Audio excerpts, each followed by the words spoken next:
Good evening, everybody. If you would, get your Bibles out. If you haven't already, get them open up to Acts, the 18th chapter, which we'll be studying from tonight.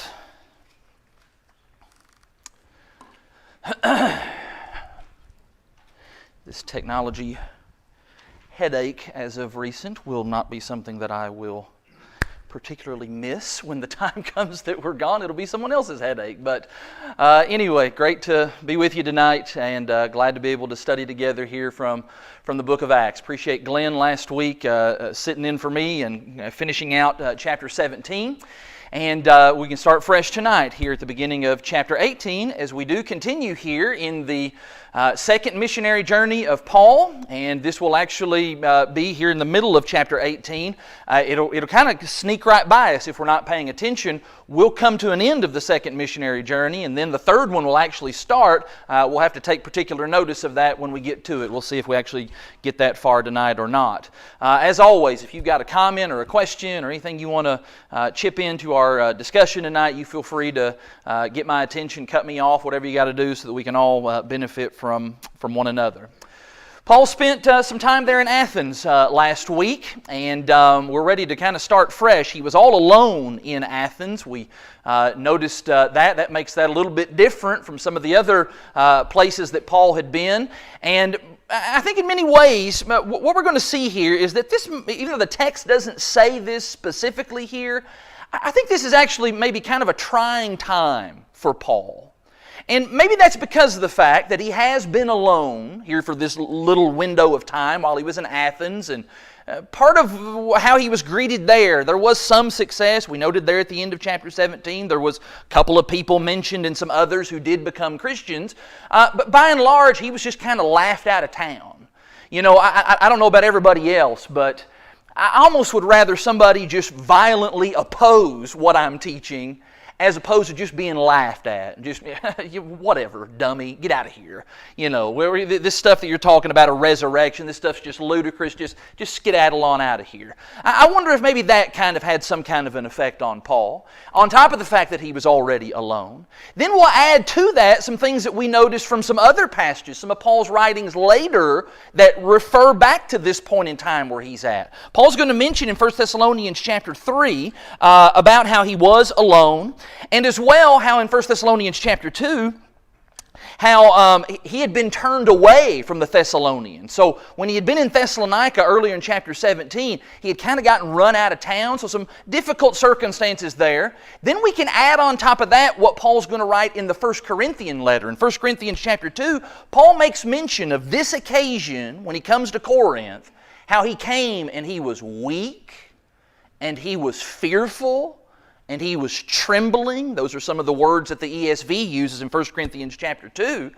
All of that kind of, put all that together, and we're going to see even evidence here in this chapter of Paul kind of feeling fearful and some of the kind of downer things that do happen. I do think this was kind of maybe kind of a trying period for Paul. And I'm pointing that out because it's going to help make Paul more real to us and more relatable to us. If you're like me, I tend to think of Paul oftentimes in these, Superman kinds of terms. He just seems, larger than life, and he just seems invincible. And this is the guy that's just go, go, go, and it's just always up, up, up all the time in the spreading of the gospel. But we need to remember, he's just a man. He is, an apostle of the Lord. He is endowed with supernatural gifts and so forth. But at the end of the day, he's still just a human being. And in fact, we're going to get a little detail about Paul on a personal level here that I think will make him even more real and more relatable to us here in chapter 18. And so, with that said, read with me in chapter 18. This is verse number 1. After this, Paul left Athens and he went to Corinth. Let's just say a word here about Corinth and get ourselves up to speed about that particular city, that part of the world at that time. If you were looking on the map, and Randy, you can actually pull the map up on the screen here, that's about 50 miles west of Athens. And Corinth is kind of a unique city. It is a seaport town, and it sits on an isthmus. Isthmus. I'm going to say that right. An isthmus, which is kind of like a narrow strip of land that connects two larger bodies of land. And that made it an ideal place for lots and lots of commerce. There would be lots of commerce that would come in by boat, but then also because of the isthmus, there would be lots of commerce that would come in by land. Corinth was a pretty big city. I said town a second ago, but city would probably be the more appropriate word. About 200,000 are believed to have lived there at this particular point in time. Just for frame of reference, that would make it a little bit smaller than like Lexington as we think about some points of reference for us today. It's a big city. Probably the most notable thing, though, about Corinth was the immorality of that city. If you've ever read the 1 Corinthian letter, and if you were here a couple years ago, we studied 1 Corinthians here in the Wednesday night class, it's just evident when you read that letter, the immorality that was existent there in the city of Corinth at that time. When you have lots of sailors coming into town, and you have lots of money because of all the commerce happening, that just kind of makes things ripe for lots and lots of wickedness. And it really was just kind of known in the first century world what a wicked place Corinth was. I was doing some reading. There's some writings in the first century about whenever like plays would take place. If you needed a character that was like a drunk or was some other kind of ill repute person, it was more common for that person to be referred to as being a person from Corinth than any other place. Here's this drunk guy. Oh yeah, he's the guy from Corinth. There was a temple there to Aphrodite, and there was temple prostitution that took place and was rather quite rampant there in the city of Corinth. Put all those things together and do some reading in the 1 Corinthian letter about the things that some of the Corinthians had came out of before becoming Christians. Paul's in really kind of a wicked place. One person likened it to take all the worst parts of New York City, Los Angeles, Las Vegas, and kind of wrap all that together, and that might give you some idea of what Corinth was like in first century times. I do wonder if some of that maybe kind of was pressing upon Paul and kind of contributed to the weakness and fearful and trembling that he felt when he came here to Corinth. So he comes to Corinth, and that does mean, since it is a really immoral city, well, that does make it kind of just a right place for the gospel. These are people who absolutely need to be taught about Christ and be taught about how they can be saved from those sins. And so, verse 2, what does Paul find when he comes to Corinth? Well, verse 2, he found a Jew named Aquila, a native of Pontus, recently come from Italy with his wife Priscilla, because Claudius had commanded all the Jews to leave Rome. Now, this is some really helpful information here in verse 2, because it helps us to kind of really narrow down and pinpoint where we are on a timeline. If you want to date these events when Paul comes to Corinth, we can get pretty specific here. This is about 49 or 50 AD. The information that's given there in verse 2 about how this was when Claudius had commanded all the Jews to leave Rome, we have some external writings outside of the Bible that tells us about that. There was a first century writer by the name of Suetonius who wrote about this expulsion of the Jews from Rome. That in 49 AD, since the Jews, this is the quotation, since the Jews constantly made disturbances at the instigation of Chrestus, Claudius expelled them from Rome. Now, there's questions about, all right, well, who's this Chrestus that's stirring up all this commotion and disturbance? Well, most scholars tend to believe that's talking about Christ, Jesus. That maybe Suetonius or Claudius maybe didn't really have any full knowledge of who Christ was, but they were hearing something that sounded like Christ or Christus, and that's just what came out. And when you stop and think about that, that really does seem to plumb with what we've noticed again and again and again whenever the gospel comes to a new town in the book of Acts. What happens when the gospel comes to a new town? Well, Paul goes into a synagogue, if there's a synagogue, does some teaching to the Jews there. Some of the Jews sometimes believe, but many other times, many of those Jews do not believe. That then causes Paul, or whoever is doing the teaching, to turn to the Gentiles. The Gentiles tend to just open-armedly just accept and embrace the gospel, which then in turn causes the unbelieving Jews to become jealous and upset. That then many times stirs up riots and commotions and all kinds of problems. Well, evidently, that pattern had taken place in Rome. That's kind of helpful for us to understand. The gospel at this point in time has made its way to the capital of the empire. It's made its way to Rome. And as a result of some of that commotion breaking out with Jews getting upset at Christianity making its way into town, Since that's happening in the emperor's backyard, since that's happening in Rome, Claudius gets fed up with that and he says, I'm not putting up with this. Give the boot to all these people. All he knows is the Jews. That's the only recognized religion of the time. So I just want all these Jews to get out of here. That seems to be the trouble here. So let's just get all the Jews out of Rome. We're not having that here. And so what that means is that means that Jewish Jews and Christian Jews all get booted out of Rome, have to go back to their home or have to go someplace else to take up new residence. And that's what finds this husband and wife, Aquila and Priscilla, that's what finds them here in the city of Corinth.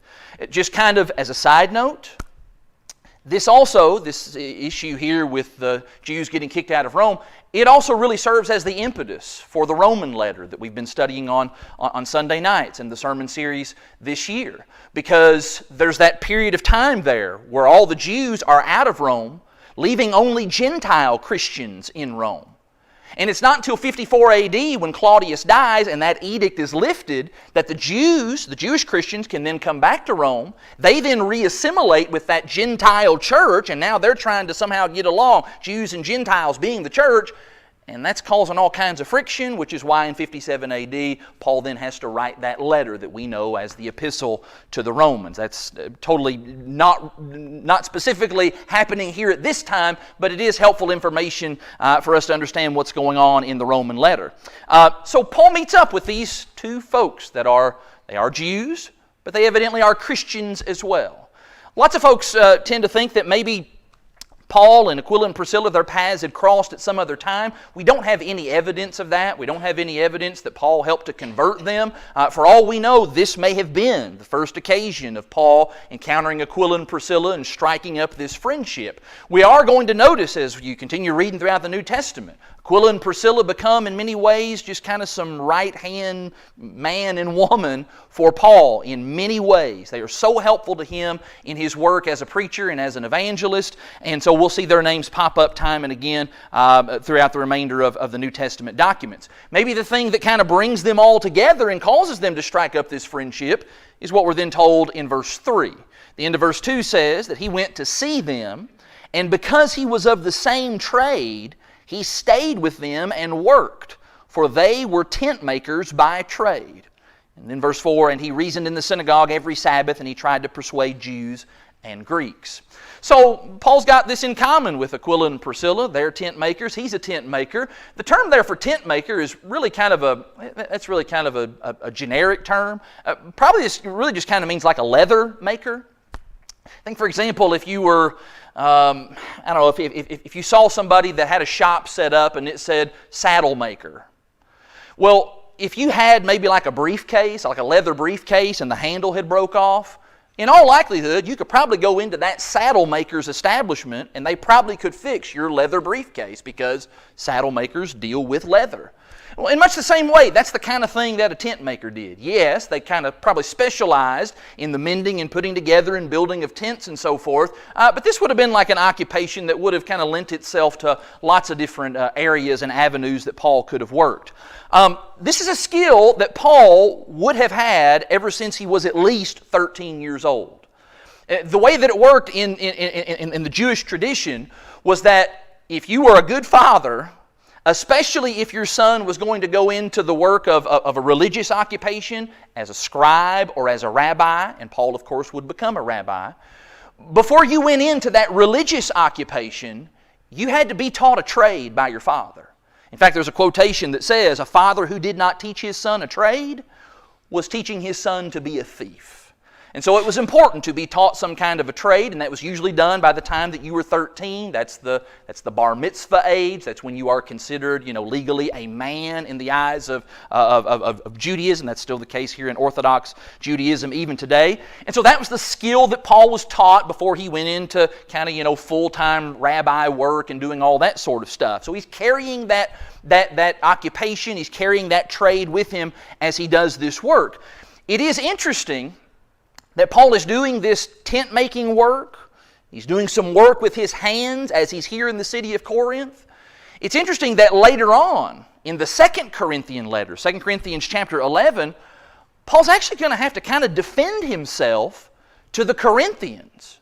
Because to the mind of the Corinthians, in fact to the mind of many people in the first century world, was that if you were a philosopher or some kind of a teacher like that, you didn't do work with your hands. That was considered beneath you, and you weren't really considered a really credible teacher if you also did work with your hands like that. The Greek philosophers did not do work with their hands. They were not plumbers and tent makers and this sort of stuff on the side. You fully did your work with your mouth and with your brain. And so Paul's going to have to almost kind of defend the fact that, yes, I did do some work with my hands, and there was a specific reason as to why I did do that. Maybe we ought to just say from all of this, as we're kind of thinking about some practical observations and we think about the church today, maybe one of the things that this teaches us is that it is proper and it is appropriate for a preacher, if he so chooses, to do secular work in addition to preaching the gospel. Now, I think we'll see evidence here in just a moment that it is also proper for a preacher to receive full-time support to do the work of an evangelist. But Paul, it seems like his MO, more often than not, his preference was not to rob from churches. His preference was to be able to do some work with his hands, to be able to supply and provide for his needs so that he didn't have to take money from others and his reputation be called into account and all that sort of stuff. Paul was not, above doing some of that kind of work that, maybe the philosophers of that day would have considered, menial tasks, this stuff with tent making and so forth. But, so I think there's some points to be made about that. What do you want to say about these first 4 verses? What jumps out at you? Daddy. Oh, well, when you think about Aquila and Priscilla, they were just kind of like a team, and we mentioned other times, but it talks about there in verse 2 there that verse 3, that they shared their work with Paul. Mm-hmm. They shared their home. They opened up their home, and Paul stayed with them. Later in the chapter, they shared their faith in helping Apollos to know the way of the Lord more perfectly. So they were a real team in working for the Lord. And I think that's just outstanding qualities to think about this couple here. It says something about just the couple as just a couple that they went to work together every day. My wife loves me. I know she does. But I also know that if I brought her to work with me every day, or if I went to work with her every day, that would not last very long. There's like an expiration date on that sort of thing. I know she likes it when I'm out of the house for a few hours every day doing some other work, and so that says something about maybe even the marriage of Aquila and Priscilla and what a good team that they were in the Lord, and the fact that they were Christians. I mean, that's just what I think made all the difference, is the fact that they both were Christians. They were putting Christ first. They were putting the work of the kingdom first, and every time that we see Aquila and Priscilla's name pop up in the New Testament, it's always some commendation of something that they're doing, whether it's the church is meeting in their house, or they're assisting Paul, providing encouragement and help for him or for other brothers and sisters. Just definitely a great team in the Bible. Don. Was Aquila a Christian at this time? I tend to believe that he was, just based on the way that the text reads. Does say that he was a Jew, so obviously he immediately would have had that in common with Paul. But if you're trying to kind of figure out, kind of how maybe they came together, I just tend to think that he was a Christian. I tend to think that there was kind of already maybe even a Christian presence there in Corinth before Paul got there, because Aquila and Priscilla were there. But yeah, there's no evidence though here in the text that says that this is where Aquila and Priscilla became Christians, or that Paul was even the one who helped them to become Christians. I just tend to believe they already were. What are you going to say, Kent? Later in this chapter, for them to be able to expound further to Apollos about Jesus and Christianity means they would have already had a good base of knowledge, I think. I think you're probably right. I think these are a couple of Christians who, they've got a little bit of windshield time already under their belt as Christians, and the fact that they're going to be doing some teaching here with Apollos. Nathan. Get a better timeline. Claudius was emperor from 41 to 54 AD, and then Nero took over. Right. Yeah, so we're right here in that time frame. Claudius is the emperor at this point before he ends up fully going crazy and is no longer on the throne anymore. But yeah, we're here at the end of the 40s, beginning of the 50s A.D., still under the reign of Emperor Claudius. They would have considered Christians Jews. Yes. When they looked at it from a Roman standpoint, they saw Jews. That's exactly right. It was much later before you could separate. You're right, because again, Christianity was not a licensed, recognized religion yet at that time, and so everything just kind of fell under the umbrella. Okay, if it's looks somewhat similar to Judaism, okay, well then it must just be another branch off of the Judaism tree. That's the way that the Romans saw that. So yeah, what else here on verses 1 through 4? Well, so verse 4 does say, Paul's pattern, he's reasoning in the synagogue every Sabbath, doing that on a regular basis, and he's trying to persuade both Jews and Greeks. Well, this is where we get a little bit of an interjection of maybe a little bit of encouragement if Paul was feeling down at all. Verse 5 seems to provide some of the encouragement that he definitely was looking for. So verse 5 says that when Silas and Timothy arrived from Macedonia, Paul was occupied with the Word, testifying to the Jews that the Christ was Jesus. You will remember that back in chapter 17, back in chapter 17, we left Timothy and Silas behind. They were going to stay there while Paul continued on to the next leg of the trip as he headed to Athens. And so they've been behind doing some work in that region, where Thessalonica, Berea, Philippi, those places that we had just been. But now they're going to rejoin Paul. Paul makes reference, and let me give you a couple of notes worth kind of interjecting right here with verse 5. First of all, Silas and Timothy, they probably brought not only the good news about the work that was continuing on in Thessalonica. Paul makes reference to that in 1 Thessalonians 3 and in verse 6, talking about the good report that they received from Timothy when they meet up here. But also, it seems as if they also would have brought him some financial assistance at this particular point in time. In Philippians chapter 4 and in verse 15, Paul talks about how the Philippian brethren, and that's that church that would have included people like Lydia, Philippian jailer, whoever else was converted there at that time, that they had sent relief to Paul after he had left Macedonia. Well, that fits in right here. And let me add one other layer to that as to why I do think that they would have brought some support with him. Notice in verse 5 that it says that Paul, when they came, he was able to be occupied with the Word. The New American Standard renders that he was able to be devoted completely to the Word.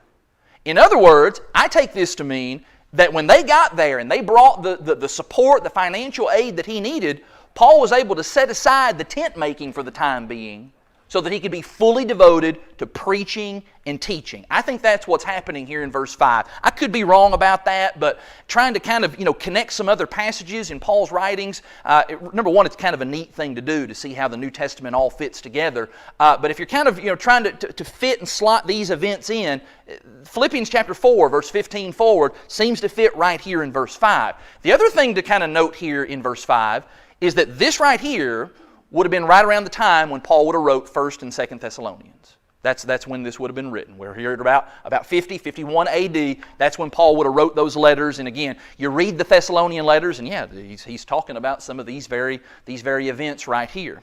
Verse 5, the last part of it, what's Paul doing? He is testifying vigorously here to the Jews that Jesus is the Christ. All right, we're looking for the Messiah. Christ is the Messiah. Who is that? Well, the Jews still looking for him. Paul's trying to press very hard. It's Jesus. It's done happened. I mean, at this point in time, we're going on almost 20 years since Jesus was here and his Messiahship was made known through his death, burial, and resurrection, the events there at Calvary. Paul's trying to get these folks on board. That continues to be the main sticking point with the Jews. So verse 6, that when they opposed and reviled him, he shook out his garments and he said to them, "Your blood be on your own heads. I am innocent. From now on I will go to the Gentiles." The word there for reviled actually even carries with it the idea of just insults. You know, it's not enough just that we're just rejecting this, but we're just going to start leveling, you know, just mean things at Paul, maybe kind of personally saying things to him. And so Paul does what he's already had to do a time or two before. He shakes out his garment, uses some pretty strong language here when he says, "Your blood be on your own heads." You know, the punctuation was added by the translators later, but the ESV puts an exclamation point at the end of that statement. And I don't know, it'd probably be pretty hard to make that statement without shouting it or having some kind of emotion behind it. Your blood be on your own heads. In many ways, Paul resembles the watchman that God called Ezekiel to be. Back in Ezekiel chapter 3, do you remember the stuff that the Lord told Ezekiel to be a watchman for the house of Israel? That is, if you're the watchman, you are to signal the warning. Whether that meant, if you were the watchman, literally, you were to, bang on something or sound the alarm or do something to signal people, hey, danger is coming. And in a spiritual sense, that was what Ezekiel was called to do. You're to sound that alarm. And if people listen and they heed the warning, then great. That way they can be saved and you'll be saved as well because you did your job. But you know what? If you sound that warning and the people don't listen, they don't heed the warning, well then you've done your job. Your hands are clean. The blood now is going to be upon them. That's what Paul's calling upon here. I've done my job. I've done what I'm supposed to do. If there's judgment that's going to be incurred, it's on you now. I am acquitted of that. Nobody's going to be able to say that I didn't do my job in teaching you what you needed to know in order to be saved. And so, let me stop right there. Thoughts on 5 and 6. Verse 7 then. So he left there. And he went to the house of a man named Titius Justus, a worshiper of God. And that is one of Luke's phrases to describe these God-fearers. Here's a Gentile man. He's a believer. He's like Cornelius. He's just not submitted yet to full circumcision, full proselytization. But he's a God-fearer. So he's a worshiper of God. His house was next door to the synagogue. And that's where Paul goes. That's interesting because what ends up happening next, verse 8, Crispus, the ruler of the synagogue, he ends up believing in the Lord together with his entire household. And many of the Corinthians, hearing Paul, believed and were baptized. And so, I don't know, kind of combined together some of the events there in verses 7 and 8. This is some stuff that really had to rub the unbelieving Jews in Corinth. It had to rub them just really in the wrong way. First of all, Paul kind of gets ran out of the synagogue, and where does he go? Does he go, running miles and miles away? Nope. He runs next door. There's a providence of God maybe here that here's this guy who's interested in the Lord and interested in Christianity. He's got a house right next door to the synagogue, so we'll just set up shop right there, and we'll have our Bible classes and our studies and all the teaching that Paul's doing. We're just going to do that right there. And so, imagine, the Jews coming to the synagogue service on the Sabbath day, and there they see maybe a crowd of people, maybe even an overflow crowd coming out of Titius Justus's house, who's there to study and to hear the word of the Lord, to hear about Jesus. On top of that, somewhere in all of that, we're told that the man who is the ruler of the synagogue, kind of the leading, presiding man of the synagogue there in Corinth, Crispus his name, he ends up becoming a Christian.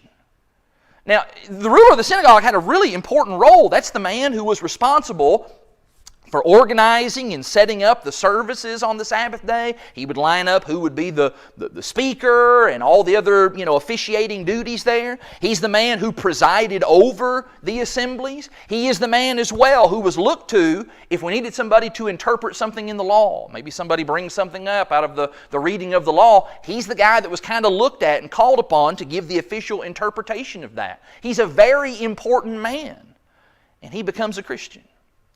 And this is something we've seen Luke do again and again and again, is that smart people, important people, many times are the folks who become Christians in the book of Acts.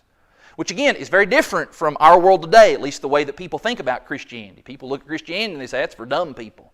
That's for people who are losers that got nothing better to do with their time. But in the Bible, that's not the way folks were looked at. It's the smart people. It's the folks who had positions and people of some rank who many times end up being obedient to the gospel and being baptized. Here as this man was, says him and his household.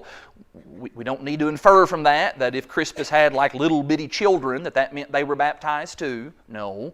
Those who would have been of an age of accountability, those who were ready to obey the gospel, they would have been baptized, but him and his family become Christians. And you just have to know that probably is just going to cause just more problems here in Corinth amongst the unbelievers. And I think it is for those reasons that some of that stuff is starting to contribute to Paul kind of having some of those feelings of fear, maybe some anxiety, some concern, which is then what prompts Jesus to make an appearance to him. We haven't seen Jesus, at least in voice or in some other kind of form for a while. Jesus ends up coming to him. Verse 9, the Lord said to Paul one night in a vision, "Do not be afraid, but go on speaking and do not be silent. For I am with you, and no one will attack you to harm you, for I have many in this city who are my people." And so, despite some of the successes that Paul has had in Corinth thus far, Paul obviously has some measure of hesitancy, some reservation in his preaching, and that's what causes Jesus to come and to speak these things to him in this vision. Jesus doesn't just show up, or the Lord doesn't just show up and give visions to apostles just for no reason. There's usually a reason for that. And I think even though it's not stated specifically, it's because Paul's having some inner turmoil kind of working here. And the Lord wants to put some encouragement into him and to help him so that he can keep pressing on. Whether it was the grossly immoral climate of Corinth, maybe it was just the thought of just how much the Christians are outnumbered by the number of worldly people in this city. There's the mention there that Jesus says at the end of verse 10 when he says, "I have many in this city who are my people." Maybe Paul didn't recognize just how many people were either Christians already or people who are right there on the verge ready to become Christians. This immediately makes me think about Elijah. When Elijah, after the battle at Mount Carmel, Elijah felt like he was all alone. He didn't feel like there was any other people who were worshiping and serving God, but the Lord comes to him to encourage him and tell him, "I still have 7,000 people here who have not bowed the knee to Baal. You don't need to be thinking you're the only one or that you're one of a very small group. No, I've got many people here, and those are folks you're going to be able to count on and lean upon." The promise here, though, in verse 10 is that no one will attack you or harm you. And that's important to kind of specify what Jesus' promise was. No one's going to attack you or harm you. Jesus didn't say you're not going to encounter trouble in Corinth, because here in just a few moments he is still going to encounter some trouble, but he's not going to be harmed physically. Here's some things you need to know. Try to encourage him. And it seems like maybe that encouragement worked, because the very next verse, verse 11, says that Paul ended up staying for a year and 6 months, teaching the Word of God among them. That's very uncharacteristic of Paul, isn't it? Paul comes to these towns and he's there for a few days, few weeks, maybe a few months at the most, but here he's a year and a half camped out in this one place.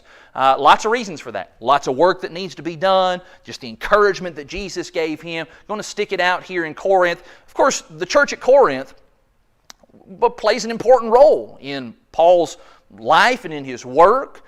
And the church at Corinth ends up playing a very important role for us today.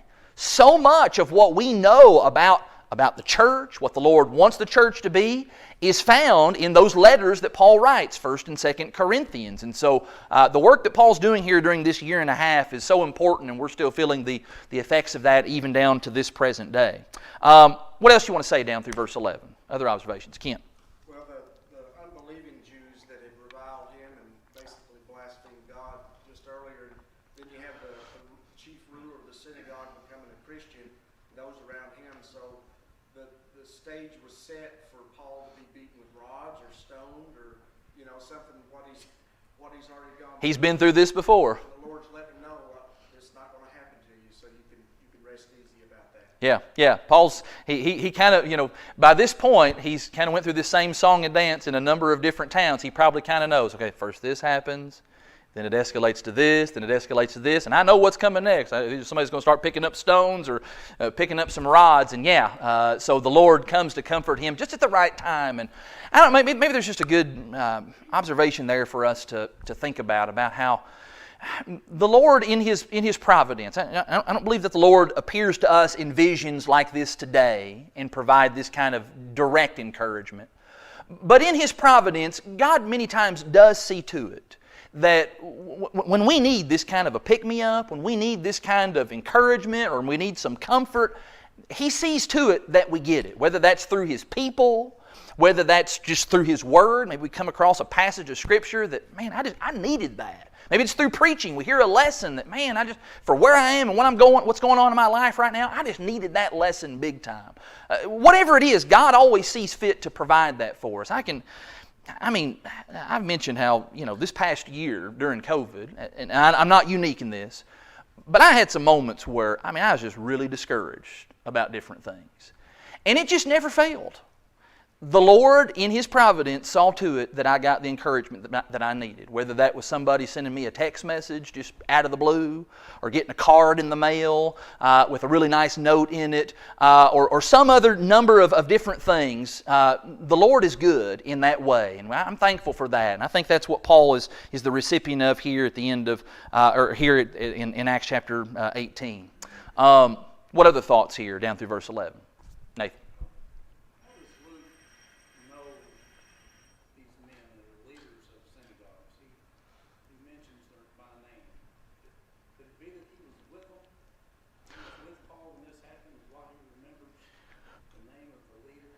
Well, when we've seen Luke with Paul, it seems like there's that shift in the pronouns where he'll often say we and us. And it seems like we're in one of these segments here where he's not using the we and us. It's they, them. Paul did this, they went here, they did that. But we know Luke's later on, he's going to rejoin Paul. He's going to rejoin the company. And so you have to imagine, maybe during those times when he kind of rejoins the traveling crew, that he's getting kind of brought up to speed on these kinds of details, and he's kind of keeping a record of that sort of stuff. The other, probably just more obvious answer is that he also is an inspired writer, so he can get this information directly from the Lord. But I think there's just the practical side of it, is that he's just collecting and gathering data from Paul whenever he has opportunities to get with him and get brought up to speed on all the comings and goings and so forth. Crispus becoming a Christian, all right, well, I'm immediately going to have, relationship with him if we, pass by one another, because he's my brother in Christ now. And so I'm definitely going to know about him. And in fact, Crispus is going to get name dropped in the 1 Corinthian letter. Didn't even mention that. 1 Corinthians chapter 1 and in verse 14. That's the one guy in Corinth that Paul says he can actually remember that he personally baptized. I don't think that means that's the only person Paul ever baptized, but it's the one that he can remember. And probably for memorable reasons. He was a ruler of the synagogue. Maybe he was the last guy that he would have thought would have become a Christian, and so that kind of stuck out to Paul. But yeah, I don't know. I can't give a concrete answer to your question about how Luke knows all of that, but if I'm guessing, I think it's from Luke whenever he gets time to spend with Paul. I think he's just collecting all that data and that information as he's writing it down to be ready to send to Theophilus.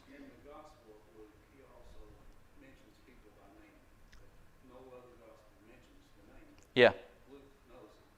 In verse 17, we won't read another one. It's the ruler of the synagogue. That's right. We're going to hear another one here. Yeah, so like I said, whether that's, and the truth is it's probably a combination of Luke kind of doing some research, but at the same time he's also being guided by the Holy Spirit, and so there's kind of a working together there of inspiration, but also he's doing some legwork to get all this info, to provide an accurate recollection of these things. So that's one of the things Luke talks about, when he writes Luke and Acts, is I want to give an accurate retelling of these events for his audience. What else down through 11? Well, another thing about the Church of Corinth, when you read 2 Corinthians, they're a very important key of helping the poor saints in Jerusalem. Mm-hmm. They had a lot of just well-to-do people. It was a well-to-do city. It was, and Paul talks about that, how you had the poor churches of Macedonia sending help, but it wouldn't be nothing like what Corinth was able to do.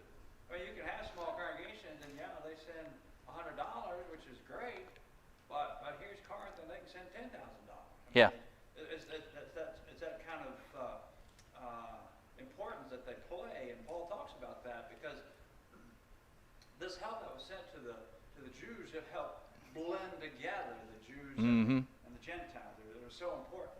And Paul talks about that in 2 Corinthians. He talks about it in the book of Romans too, of this event. And so the Corinthian church played an important part of that. Yeah, and as we mentioned at the outset, Corinth being a seaport city with all the commerce going on there, it was an affluent city as well. So if you had, folks who become Christians who are blessed materially because of their occupation and where they live and so forth, yes, there's always the potential negative side of being wealthy, but there's a good example of that wealth being used and redirected for good purposes for the work of the kingdom.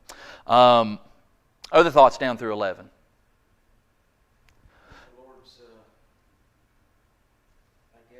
When in the vision for Paul to give him courage, I think it shows real good on Paul's part of the courage he is showing already of things he's been through, and there's no word of him ever slowing down or stopping until that mission's completed. But he did have fears and doubts and worries and pain and suffering along the way.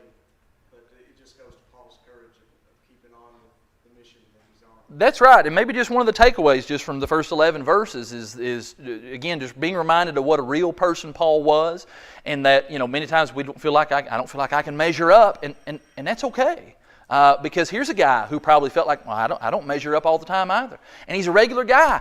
He worked a job. If ever we think we can't relate to Paul, he's a guy who did work with his hands. If you've got a secular job, there's something about that you can even relate to an apostle about. I wanted to see if we could grab 12 through 17 before we rang the bell, but we'll have to grab those next week. We'll pick up there, and Paul's going to finish the work in Corinth and is going to head off to the final couple of brief stops here on the second journey, and we'll get into the third journey. And then we'll learn a little bit more about Aquila and Priscilla and their work with Apollos. Some really important things to learn from that episode. Appreciate everybody's good comments tonight.